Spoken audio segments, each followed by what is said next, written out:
Find a real, hello find a real. Good morning, good afternoon, good evening. बेटा कैसे हैं आप सब लोग? मैं बहुत बढ़िया हूँ और मैं ये बहुत समझ रहा हूँ कि आप भी बहुत बढ़िया होंगे और अपनी पढ़ाई में लगे हुए होंगे, 12th में फुल फोकस्ड होंगे। और अब हमारे पास एडमिशन ऑफ द पार्टनर की सीरीज में ये सेकंड लास्ट वीडियो मैं आपके साथ में शेयर कर रहा हूँ बेटा। इसके बाद में लास्ट वीडियो में शेयर करूंगा और चैप्टर आपका जो है वो चैप्टर आपका एंड हो जाएगा, बिल्कुल ठीक है। होप सो मैंने इससे पहले जो आपको होमवर्क दिया होगा आपने वो होमवर्क कंप्लीट कर लिया होगा। वो होमवर्क क्या था? तो स्टार्टिंग से लेकर के अभी तक बैलेंस शीट फॉर्म करना था हम लोगों को एडमिशन ऑफ द पार्टनर के केस में, वो आपने जरूर जरूर कर लिया होगा। क्वेश्चंस मैंने आपको लिख दिए थे और आज फिर मैं आपको कुछ सेट ऑफ क्वेश्चंस होमवर्क देने वाला हूं। ये पढ़ाने के बाद, ये समझाने के बाद, ये सर आपने क्या लिखा हुआ है? तो बेटा मैंने एक क्वेश्चन लिखा हुआ है आपके लिए जो कि हम लोग अभी डिस्कस करेंगे। ये टॉपिक है और ये उससे रिलेटेड क्वेश्चन है जो आज हम लोग डिस्कस करने वाले हैं। सर क्या डिस्कस करने वाले हो आज?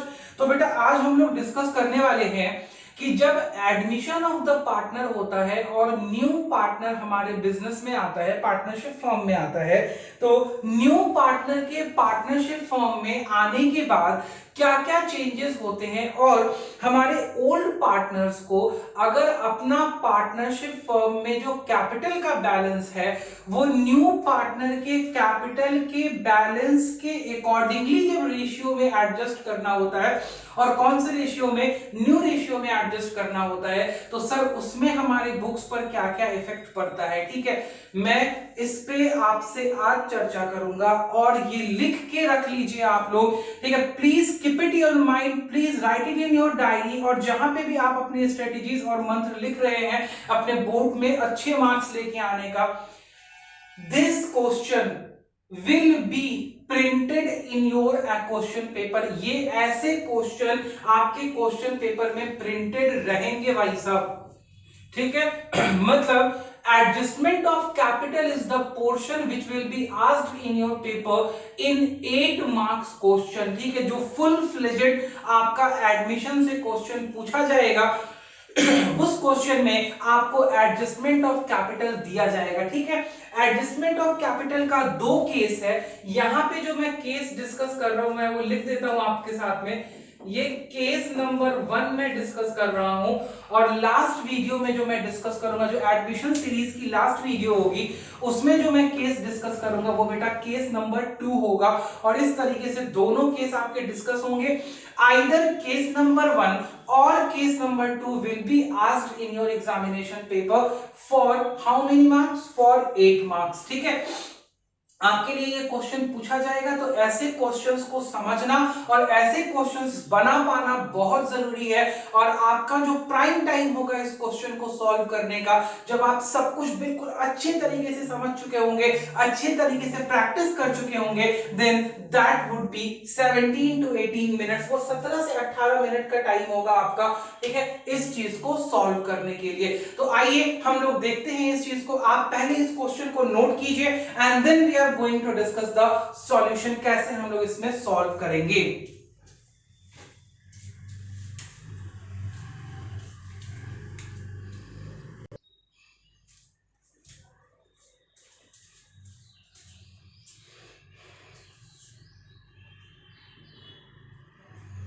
होप सो आपने क्वेश्चन को पढ़ लिया होगा, समझा होगा और सिर्फ आपको ये लास्ट वाला एडजस्टमेंट समझ में नहीं आया होगा। तो आइए हम लोग देखते हैं और एक बार फिर से क्वेश्चन आपके साथ में पढ़ते हैं, बिकॉज इसमें कोई स्पेशल लॉजिक नहीं है। पहले क्वेश्चन डिस्कस करूंगा मैं आपके साथ में, फिर मैं आपको लॉजिक बता पाऊंगा कि एडजस्टमेंट ऑफ कैपिटल में क्या लॉजिक होता है, ठीक है। तो आइए डिस्कस करते हैं क्या बोलता है हमारे पास में क्या है। तो बोलता है A and B are partners, old profit sharing ratio 3:2 है।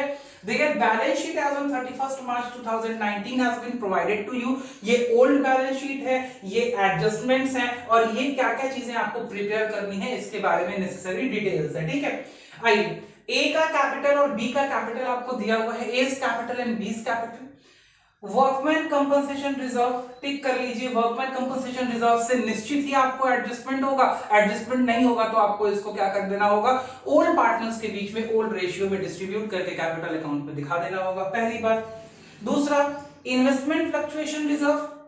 तो आइए चेक करते हैं इन्वेस्टमेंट और ये रही मार्केट वैल्यू, मतलब हिडन एडजस्टमेंट है आपका, यहीं पे एडजस्टमेंट आपको दिखाई दे गया कि भाई हमारे लिए इन्वेस्टमेंट फ्लक्चुएशन रिजर्व था हमारा बना हुआ, और इन्वेस्टमेंट की वैल्यू कुछ रिड्यूस हुई है, रिजर्व में से कुछ पोर्शन हम लोग यूटिलाइज करेंगे और बाकी पोर्शन हम पार्टनर्स कैपिटल अकाउंट में ओल्ड पार्टनर्स को ओल्ड रेशियो में डिस्ट्रीब्यूट कर देंगे। ये भी आपको समझ में आ गया। ईपीएफ एम्प्लॉयज प्रोविडेंट फंड, इसका कोई काम नहीं होता है, ठीक है, ये डायरेक्टली हमारे एक एक्सटर्नल लायबिलिटी है, न्यू बैलेंस शीट में एक एक्सटर्नल लायबिलिटी के तौर पे फिर से लिख दी जाती है, तो यहाँ पे कोई टिक लगाने की जरूरत नहीं है, इसको हम लोग डायरेक्टली अगली बैलेंस शीट में यूटिलाइज कर लेंगे, ठीक है। सीज लोन के साथ में अपना कोई ट्रीटमेंट अगर दे रखा होगा तो ठीक है, नहीं तो सी का लोन क्या है, हमारे लिए एक नॉर्मल लायबिलिटी है, हम लोग उसको नेक्स्ट बैलेंस शीट में दे देंगे। यहाँ पे उसके साथ में कुछ एक ट्रीटमेंट दिया हुआ है जो कि हम लोगों को करना पड़ेगा, ठीक है। तो आइए ये ट्रीटमेंट भी हम लोग जब यहाँ पे ये एडजस्टमेंट्स देख रहे होंगे तो सी लोन का भी ट्रीटमेंट आपको मिल जाएगा। आगे गुडविल, ये हमारी परचेज गुडविल है, ओल्ड पार्टनर्स के बीच में ओल्ड रेशियो में रिकवर हो जाएगी, पार्टनर्स कैपिटल अकाउंट में इसका काम हो जाएगा। लैंड एंड बिल्डिंग है, लैंड एंड बिल्डिंग ये आपके रिवैल्यूएशन का मैटर है, अगर रिवैल्यूएशन हुआ होगा तो ठीक है, नहीं रिवैल्यूएशन हुआ होगा तो एज इट इज जो वैल्यू है उस वैल्यू पे लिख दी जाएगी, ठीक है। इन्वेस्टमेंट मैंने बता ही दिया, इन्वेस्टमेंट का रिवैल्यूएशन देख लेंगे हम लोग। डेटर्स और लेस प्रोविजन, डेटर्स और प्रोविजन के बैलेंसेस हम लोगों को देखना है, हम लोगों को चेक करना है, ठीक है। आइए और बात करते हैं, इसके बाद में हम लोगों के पास में डेटर्स और प्रोविजन से रिलेटेड अगर कुछ रिवैल्यूएशन में होगा तो हम लोग ट्रीटमेंट करेंगे। स्टॉक भी हमारे रिवैल्यूएशन का पार्ट है। बैंक अकाउंट हमें बैंक अकाउंट का बैलेंस क्या करना पड़ेगा, फिर से डिराइव करना पड़ेगा बैंक अकाउंट का बैलेंस, बिकॉज हमारे पास में कुछ कैपिटल आया होगा, कुछ पैसा आया होगा, कुछ पैसा गया होगा, हम लोग देखते हैं उससे उसमें क्या क्या चीजें ट्रीटमेंट करनी होगी, तो बैंक अकाउंट के हम लोगों को फिर से बैलेंस फाइंड आउट करना पड़ेगा। और एडवर्टाइजमेंट सस्पेंस आपका एक फिक्टिशियस एसेट्स है जिसको कि ओल्ड पार्टनर्स के बीच में ओल्ड रेशियो में आपको रिकवर करना पड़ेगा। ये इतने बैलेंसेस हो गए जो कि बैलेंस शीट के अंदर लिखे हुए हैं, सारे नॉर्मल है, सब आप पहले से जानते हैं, मैंने आपको नया कुछ भी इस बैलेंस शीट के अंदर ट्रीटमेंट नहीं बताया, मैं यहां तक आपको कोई नया ट्रीटमेंट नहीं बताऊंगा बेटा, बस यहां पे जो पॉइंट नंबर 8 लिखा हुआ है यही बस एक नया ट्रीटमेंट है, अनटिल अनलेस और कोई भी नया ट्रीटमेंट नहीं है।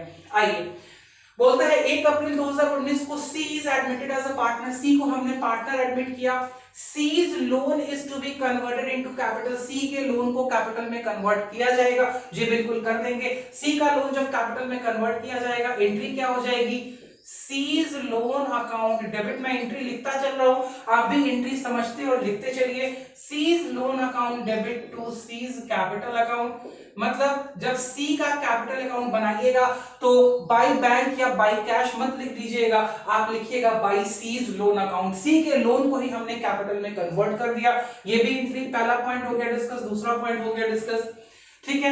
C bring 60% of the goodwill share in cash, वो गुडविल का 60% शेयर कैश में लेके आ रहा है, तो गुडविल कैलकुलेशन के लिए ये पॉइंट आपको दिया हुआ है, पॉइंट नंबर 5 बोलता है गुडविल कैसे फर्म की कैलकुलेट होगी, तो goodwill is to be valued at 2 years purchase NYP, आपको नंबर ऑफ ईयर परचेज कितना दे दिया, 2 दे दिया, of the super profit of last 3 completed years, 3 साल के कंप्लीटेड इयर्स के सुपर प्रॉफिट के मेथड से, और सुपर प्रॉफिट के लिए आपको प्रॉफिट दे दिया जो आपकी कंपनी का एक्चुअल था, इसका एवरेज निकाल लीजिएगा, और नॉर्मल प्रॉफिट आपका 3,15,000 रुपए दिया है सिमिलर इंडस्ट्री के अंदर, you can very easily calculate the average super profit and number of year purchase से मल्टीप्लाई करके you can get the value of the goodwill of the firm, and उसके बाद सी के शेयर से मल्टीप्लाई करके आप निकाल लीजिएगा कि सी का शेयर कितना है। तो बात अभी तक ये हो रही थी कि सर सी का शेयर वाला कौन सा पॉइंट है, कहां से निकलेगा, तो ये रहा बेटा पॉइंट नंबर 4, ये आपको बता रहे हैं कि सी जो नया पार्टनर है उसको क्या शेयर कैसे कैसे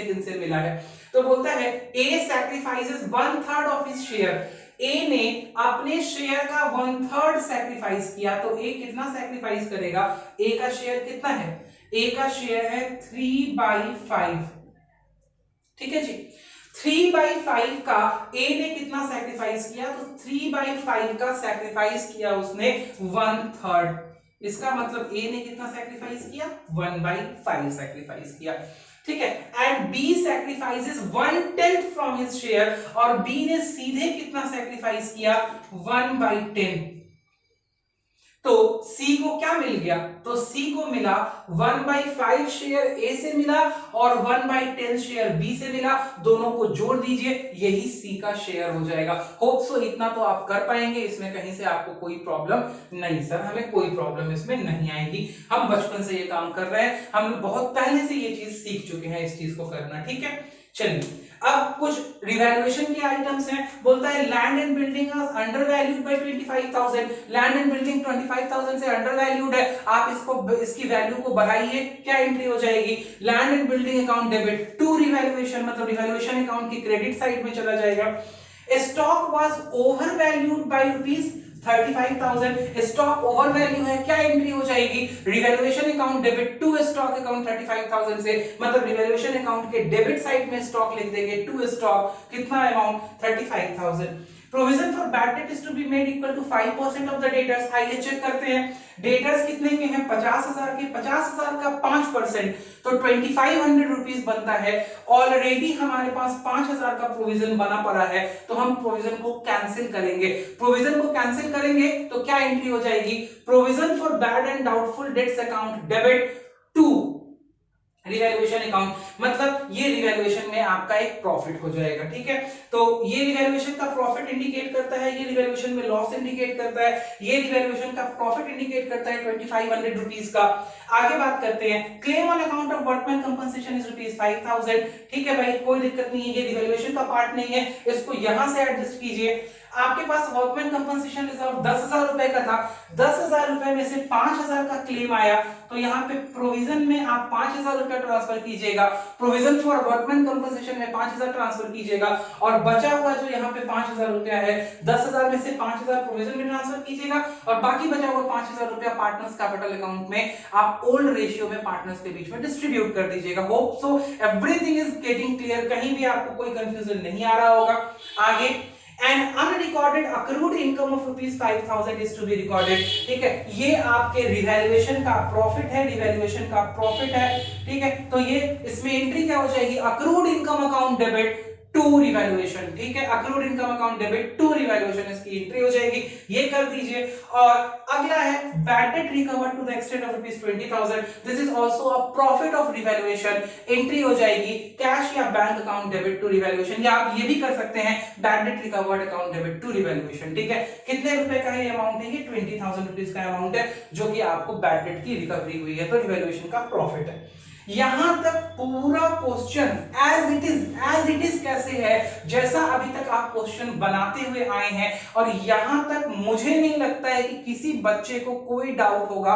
मैं आपको इस क्वेश्चन में क्या बना के दिखाने वाला हूं, तो बेटा मैं आपको इस क्वेश्चन में सिर्फ पार्टनर्स कैपिटल अकाउंट बना के दिखाऊंगा, और जो काम प्रॉफिट शेयरिंग रेशियो के लिए मुझे करना होगा, मैं क्या करूंगा, आपको मुझे रिवैल्यूएशन बता के समझाना पड़ेगा क्या, नहीं समझाना पड़ेगा, आप रिवैल्यूएशन आराम से बना सकते हैं, ठीक है। मुझे पार्टनर्स कैपिटल अकाउंट, हाँ आपको समझाना पड़ेगा, मुझे बैलेंस शीट, हाँ एक बार आपको समझानी पड़ेगी, और वर्किंग्स में जो नेसेसरी वर्किंग्स होगी वो मैं आपको करके समझाऊंगा, बाकी चीजें आप बहुत अच्छी तरीके से और बहुत भली भांति समझते हैं और जानते हैं, ठीक है। तो ये सारी चीजें मुझे नहीं लगता कि मुझे आपको करके बताने की कोई खास जरूरत पड़ने वाली है, ठीक है। रिवैल्यूएशन अकाउंट बना करके आप रिवैल्यूएशन का प्रॉफिट और लॉस निकाल सकते हैं, कहीं से कोई प्रॉब्लम नहीं है, ये आपका होमवर्क होगा कि आप बाकी चीजें करें और इस क्वेश्चन को कंप्लीट करें। मैं बस वो नेसेसरी अकाउंट्स बताऊंगा जो कि यहाँ पे काम आएगी। और पॉइंट नंबर 8, ठीक है, बोलते हैं capital account of the partners are to be readjusted, we have to readjust the capital account of the partner on the basis of the new PSR, तो न्यू PSR कैलकुलेट करेंगे, and according to the basis of the capital bring in by the new partner, कितना लेकर के आया है बेटा वो, तो उसका जो लोन था उसी को तो कैपिटल में चेंज किया है, कितना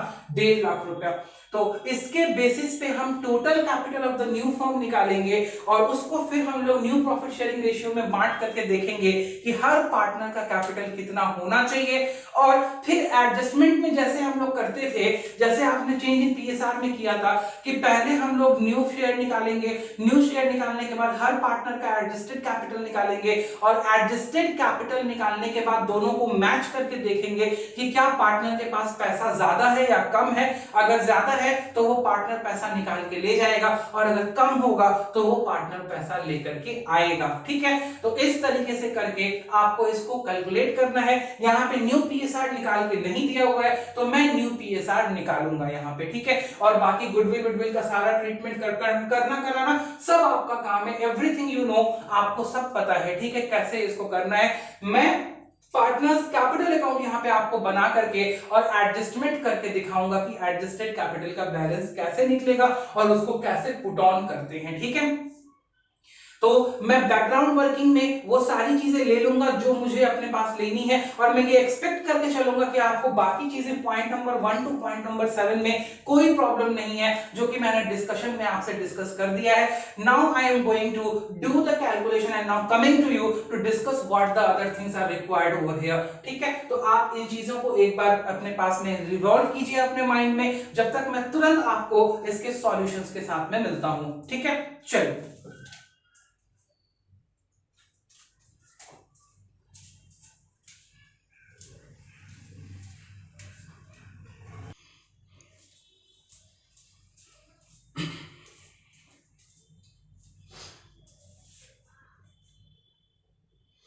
हाँ जी बेटा, देखिए जो नेसेसरी वर्किंग्स थी वो वर्किंग्स मैंने यहाँ पे कर दी हैं, आप ध्यान से देखिएगा। तो सबसे पहले जो हम लोगों को न्यू प्रॉफिट शेयरिंग रेशियो चाहिए था वो मैंने न्यू प्रॉफिट शेयरिंग रेशियो का वर्किंग करके निकाल दिया कि मेरा 4:3:3 न्यू प्रॉफिट शेयरिंग रेशियो होगा। ये आप भी वर्किंग करके निकाल सकते हैं। फिर मैंने गुडविल का कैलकुलेशन करके गुडविल की वैल्यूएशन निकाल दी कि भाई गुडविल की टोटल वैल्यू क्या होने वाली है, तो 3 लाख रुपए गुडविल की टोटल वैल्यू होने वाली है। कैसे? सबसे पहले मैंने एवरेज प्रॉफिट निकाला, एवरेज प्रॉफिट के बाद मैंने सुपर प्रॉफिट निकाला, सुपर प्रॉफिट के बाद उसको नंबर ऑफ ईयर परचेज से मल्टीप्लाई कर दिया, तो हमारा क्या निकल गया? गुडविल। अब सी का शेयर गुडविल में कैसे निकलेगा? तो 3/10 सी का न्यू शेयर है, ये देखिए आप। तो हमने 3/10 से मल्टीप्लाई किया, हमने बोला कि 90,000 रुपीज गुडविल की वैल्यू है, जो कि पार्टनर में सैक्रिफाइसिंग रेशियो में बटेगी तो 60-30 बटेगी। ठीक है, लेकिन एक बात और थी कि गुडविल का सिर्फ 60% शेयर वो लेकर के आया था कैश में, तो कैश में जो डिस्ट्रीब्यूशन हो पाएगा प्रीमियम फॉर गुडविल का वो सिर्फ 54,000 रुपीज का हो पाएगा और बाकी को हमें करंट अकाउंट से एडजस्ट करना पड़ेगा। ठीक है, और प्रॉफिट एंड रिवैल्यूएशन की मैंने डायरेक्ट फिगर लिख दी है प्रॉफिट की, जो कि शेयर होगा ए और बी का, क्योंकि मुझे पता है कि आप रिवैल्यूएशन अकाउंट बहुत आराम से और बहुत इजीली बना पाएंगे, कहीं कोई प्रॉब्लम नहीं आएगी। तो 10,500 और 7,000 रुपए प्रॉफिट का शेयर आता है। ठीक है, अब मैंने कैलकुलेशन को बहुत इजी किया है आपके लिए और मैंने चाह रहा था कि आपको वर्किंग नोट में ही एडजस्टेड कैपिटल निकाल के समझा दूं, कैपिटल अकाउंट ना बनाऊं आपके लिए। और आप भी अगर शॉर्टकट में क्वेश्चंस बनाना चाहते हैं तो you can go on for this working note adjusted capital निकालने के लिए। This is the easiest method अगर आप कैपिटल अकाउंट से बचना चाहते हैं। अगर आप चाहते हैं कि मैं कैपिटल अकाउंट ना बनाऊं हर क्वेश्चन में, तो this is the easiest method, you can go and solve for the adjusted capital and you can go on for the total method। मैं अभी आपको समझाता हूं ये कैसे होगा। Main working note number 5, this is the important working note. ये important है, यहां पे आप total capital of the new firm निकाल रहे हैं on the basis of the capital of the new partner. ठीक है, आपको पता है हिडन गुडविल में हमने इसकी बहुत चर्चा की थी। उसी हिसाब से अगर सी का कैपिटल 1.5 लाख है और वो 3/10 शेयर के लिए बिजनेस में आ रहा है, तो इस लेवल के इसके हिसाब से अगर total capital of the new firm निकालेंगे तो हम रेसिप्रोकल करके निकालेंगे, जिसकी की वैल्यू 5 लाख रुपीस आती है। तो नए फर्म की कैपिटल की वैल्यू 5 लाख रुपए आ गई। अब हमें क्या करना है? अब हमें करना है कि इस 5 लाख रुपए में न्यू प्रॉफिट शेयरिंग रेशियो के हिसाब से अकॉर्डिंग टू न्यू पीएसआर हमारे पार्टनर्स का कैपिटल बैलेंस क्या क्या होना चाहिए। तो भाई ए का कैपिटल बैलेंस 2 लाख होना चाहिए। कैसे? 5 lakh into new profit sharing ratio से हमने मल्टीप्लाई कर दिया तीनों जगह। ठीक है, और सी का तो अपने आप ही बैलेंस निकल आएगा, बिकॉज हमने सी के बैलेंस को ही तो यहाँ बेसिस माना है। ठीक है, जब हमने टोटल कैपिटल निकाला है। अब नेक्स्ट स्टेप क्या रहता है बेटा? नेक्स्ट स्टेप ये रहता है कि सर चेक किया जाए कि हमारे पास एडजस्टेड कैपिटल का बैलेंस पार्टनर्स के पास में कितना है, ताकि पता चल सके कि कितना पैसा उनको लाना है या कितना पैसा वो ले जाएंगे। ठीक है, तो आइए हम लोग चेक करते हैं। सबसे पहले मैंने क्या लिखा? तो जैसे कैपिटल अकाउंट बनाते हैं सेम स्टेप मैंने उठाया। सबसे पहले मैंने बैलेंस बीडी लिख दिया। आप भी यही काम करते हैं। ठीक है। प्लस फिर मैंने गुडविल का शेयर लिखा, प्रीमियम फॉर गुडविल, जो कि डिस्ट्रीब्यूट होकर के ए और बी को मिलेगा। फिर मैंने लिखा सी करंट अकाउंट, ये कौन सी वैल्यू है, ये जो goodwill not bring in, goodwill जो नहीं ला पाया पार्टनर, कौन सा पार्टनर, न्यू पार्टनर, तो उसकी वैल्यू उसके करंट अकाउंट को हमने डेबिट किया और वो पैसा सैक्रिफाइसिंग रेशियो में हमने किसके बीच में डिस्ट्रीब्यूट किया, ओल्ड पार्टनर्स के। इसीलिए देखिए मैंने यहाँ रेशियो भी लिख दिया है कि 2:1, और ये नीचे वाला पैसा जो एक्स्ट्रा अमाउंट बचा वो भी किस रेशियो में, 2:1 में। ठीक है, तो ये दो बात हो गई। उसके बाद वर्कमैन कंपनसेशन रिजर्व, देखिए बैलेंस उसका 10,000 रुपया था, लेस 5,000 रुपया का हम लोगों ने क्लेम सेटल किया प्रोविजन में, और जो बाकी बैलेंस बच गया मतलब 5,000, उसको 3:2 ओल्ड रेशियो में हमने पार्टनर्स के बीच में 3,000 और 2,000 डिस्ट्रीब्यूट कर दिया। फिर इन्वेस्टमेंट फ्लक्चुएशन रिजर्व, 5,000 का बैलेंस था हमारे पास, इन्वेस्टमेंट का लॉस 2,500 रुपए का हुआ था, बिकॉज 25,000 हमारी बुक वैल्यू थी और मार्केट वैल्यू साढ़े 22,000 रुपए ही थी, तो 2,500 का लॉस, बाकी बचा हुआ 2,500 रुपए हमने ओल्ड रेशियो 3:2 में डिस्ट्रीब्यूट कर दिया। गुडविल हमने ओल्ड गुडविल रिकवर कर लिया, देखिए रिकवर किया है मैंने, इसीलिए मैंने माइनस सिंबल यूज किया है, ध्यान से देखिएगा यहाँ पे माइनस सिंबल, मतलब हम उस कैपिटल में से उतना पैसा घटा रहे हैं। आगे एडवर्टाइजमेंट सस्पेंस भी ओल्ड रेशियो में हमने रिकवर किया, इसलिए हमने दोनों जगह इनको माइनस किया है, होप आप ये बात समझ गए होंगे। और लास्ट में जो रिवैल्यूएशन का प्रॉफिट था वो रिवैल्यूएशन का प्रॉफिट हमने दोनों के अकाउंट में प्लस कर दिया। ठीक है, तो कैपिटल अकाउंट बनाने से आप बचना चाहते हैं अगर, तो ये चीज आप अपने सॉल्यूशन में कर सकते हैं सिर्फ घर पे। ठीक है, not in your board examination, not in your board examination, in the board examination you have to show the capital account, आपको बनाना पड़ेगा कैपिटल अकाउंट और तभी क्वेश्चंस कैलकुलेट करने पड़ेंगे। ठीक है, तो इस तरीके से प्लस माइनस करके हम एडजस्टेड कैपिटल निकाल के लेके आए कि ए का एडजस्टेड कैपिटल 1,57,000 रुपया बनता है, 1,57,000, और बी का एडजस्टेड कैपिटल बनता है 1,63,000, जो अभी करेंटली उनका हमारे यहां बिजनेस में निकल रहा है। लेकिन हमने देखा कि बैलेंस होना कितना चाहिए, तो ए का बैलेंस 2 लाख होना चाहिए। चेक कीजिए, बैलेंस होना चाहिए 2 लाख और बैलेंस है कितना, 1,57,000। ठीक है, 1,57,000 ही रुपीस बैलेंस है, तो हमें ए क्या करेगा, ए विल ब्रिंग इन, पैसा और लाएगा, कितना रुपया लेके आएगा, 43,000, 43,000, and this is the capital adjustment that we are making, that point number 8 को जो क्वेश्चन में था, ये वही एक्सरसाइज हम लोग अब कर रहे हैं। ठीक है, और बी के पास पैसा कितना है, बी के पास 1,63,000 रुपया अभी है, और होना कितना चाहिए बैलेंस, तो सिर्फ 1.5 लाख रुपया बैलेंस होना चाहिए। That's why cash taken out, B cash लेके जाएगा, यहां से पैसा लेके जाएगा। ठीक है, कितना, 13,000 रुपया, और ये दोनों काम करने के बाद हमारा बैलेंस सीडी कितना बच जाएगा ए और बी की कैपिटल अकाउंट में, तो ए में बच जाएगा 2 लाख रुपया और बी में बच जाएगा 1.5 लाख रुपया, जो कि नई बैलेंस शीट में उनका बैलेंस होगा कैपिटल का। ठीक है, हाँ जी सर समझ गए हम लोग, बिल्कुल मेरे हिसाब से बेटा आप समझ गए होंगे। तो जो नई बैलेंस शीट बनेगी उसका मैं आपको एक फेयर आइडिया दे दूं, आप उस बैलेंस शीट को बनाएंगे और इस पूरे क्वेश्चन को बना करके मेरे पास असाइनमेंट सबमिट करेंगे। ठीक है, आपको क्या करना होगा, आपको पार्टनर्स का सब कुछ बना दिया, आप ये जो मैंने वर्किंग करी है आप इसका कंप्लीट कैपिटल अकाउंट बनाएंगे अपने कॉपी के अंदर और तब उस क्वेश्चन को बनाएंगे। बैलेंस शीट में ये और ये पार्टनर्स के तीनों के कैपिटल अकाउंट होंगे। ठीक है, वर्कमैन कंपनसेशन रिजर्व बढ़ चुका होगा, उसका कोई बैलेंस नहीं आएगा, आईएफआर बढ़ चुका होगा, कोई बैलेंस नहीं आएगा, सिर्फ प्रोविजन फॉर वर्कमैन कंपनसेशन आएगा। बाकी लायबिलिटीज आप चेक करेंगे कौन सी लायबिलिटीज आएंगी, किस वैल्यू पे, रिवैल्यूड वैल्यू पे आएंगी, एसेट्स को आप चेक करेंगे वो रिवैल्यूड वैल्यू पे आएगी। ठीक है, और एक ये चीज आएगी, इसको याद रखिएगा, सीज करंट अकाउंट आएगा, बिकॉज ये कहां आएगा, एसेट साइड में आएगा, बिकॉज सी इतना पैसा लेके नहीं आया है प्रीमियम फॉर गुडविल का। ठीक है, और बाकी सारे एसेट्स रिवैल्यूड अमाउंट में आएंगे। And one thing is very important, that is bank, आपको बैंक का बैलेंस कैलकुलेट करना पड़ेगा, बिकॉज कुछ पैसा बैंक में आया होगा 43,000, कुछ पैसा बैंक से निकला होगा 13,000, कुछ और पैसा बैंक में आया होगा, किस चीज का आया होगा, तो प्रीमियम फॉर गुडविल का कितना पैसा आया होगा 54,000। तो ऐसा करके आपको बैंक का एक फाइनल बैलेंस निकालना पड़ेगा और तब बैलेंस शीट आप बनाइए और आपकी बैलेंस शीट बिल्कुल मैच करेगी ही करेगी, नहीं करने का कोई सवाल नहीं उठता है। ठीक है, तो बेटा ये मेथड था आपका, ये केस 1 था जब हम लोग ओल्ड पार्टनर्स के कैपिटल अकाउंट को न्यू पार्टनर के कैपिटल के प्रोपोर्शनेट के हिसाब से क्या करते हैं, एडजस्ट करते हैं। This is the adjustment of capital case 1। तो सर केस 2 क्या होगा? केस 2 होगा बेटा जब ओल्ड पार्टनर के बेसिस पे हम लोग नए पार्टनर का कैपिटल एडजस्ट करते हैं। अभी हमने क्या किया, नए पार्टनर के बेसिस पे ओल्ड का एडजस्ट किया, ठीक है। तो अगला केस क्या हो जाएगा, ओल्ड के बेसिस पे हम लोग न्यू पार्टनर का कैपिटल एडजस्ट करेंगे। मतलब हाँ जी, आप ठीक समझ रहे हैं, जो सेकंड केस होगा उसमें नया पार्टनर कितना कैपिटल लेके आया ये आपको दिया ही नहीं होगा, ठीक है। आपको ओल्ड पार्टनर के बेसिस पे उसको निकालना पड़ेगा कि वो कितना पैसा कैपिटल का लेके आने वाला है या लेके आएगा, ठीक है। और यहां पे जो कैश से ब्रिंग इन ब्रिंग आउट हो रहा है, अगर क्वेश्चन आपको ये इंस्ट्रक्शन दे दे कि कैश यूज ना करो, करंट अकाउंट यूज करो, तो कोई दिक्कत पड़ जाएगी क्या? नहीं सर, कोई दिक्कत नहीं पड़ेगी।